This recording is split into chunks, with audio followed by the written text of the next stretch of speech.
Supreme court ने बिल्किस बानो मामले के सभी 11 दोषियों को रविवार तक सरेंडर करने का आदेश दिया है। अदालत ने और मोहलत दिए जाने की उनकी याचिका खारिज कर दी है। बता दें कि गुजरात में 2002 के दंगों के दौरान बिल्किस बानो से गैंगरेप और उनके परिवार के 7 सदस्यों की हत्या के मामले में 9 दोषियों ने अदालत में वीरवार को याचिका दाखिल कर आत्मसमर्पण के लिए और वक्त दिए जाने का अनुरोध किया था। सुप्रीम कोर्ट ने बिल्किस बानो के मामले में सभी 11 दोषियों को रविवार तक सरेंडर करने का आदेश दिया है। अदालत ने और मोहलत दिए जाने की उनकी याचिका खारिज कर दी है। शुक्रवार को दोषियों की याचिका खारिज करते हुए न्यायमूर्ति बीवी नागरत्ना की अगुवाई वाली पीठ ने दोषियों को रविवार तक जेल लौटने का आदेश दिया। न्यायमूर्ति बीवी नागरत्ना और उज्जवल भुइयां की पीठ ने कहा कि दोषियों ने अपनी याचिकाओं में और समय दिए जाने को लेकर जो कारण बताए हैं उनमें कोई दम नहीं है। ये कारण उन्हें सरेंडर करने से नहीं रोकते।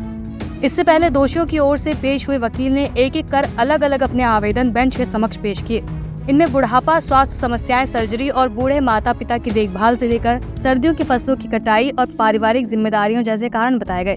आवेदन देखने के बाद कोर्ट ने कहा, हमने पहले ही आपको 2 सप्ताह का समय दिया था ताकि आप अपना काम निपटा सके।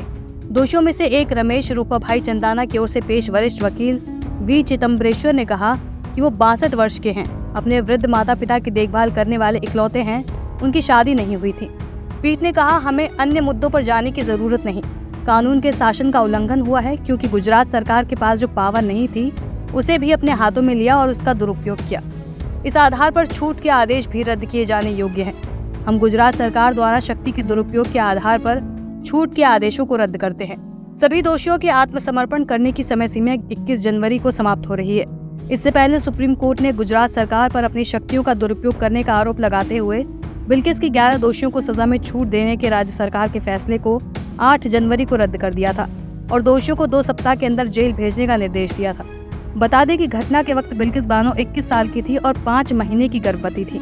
गोधरा ट्रेन अग्निकांड के बाद 2002 के भड़के दंगों के दौरान बानो के साथ दुष्कर्म किया गया था। दंगों में मारे गए उनके परिवार के 7 सदस्यों में से उनकी 3 साल की बेटी भी शामिल थी।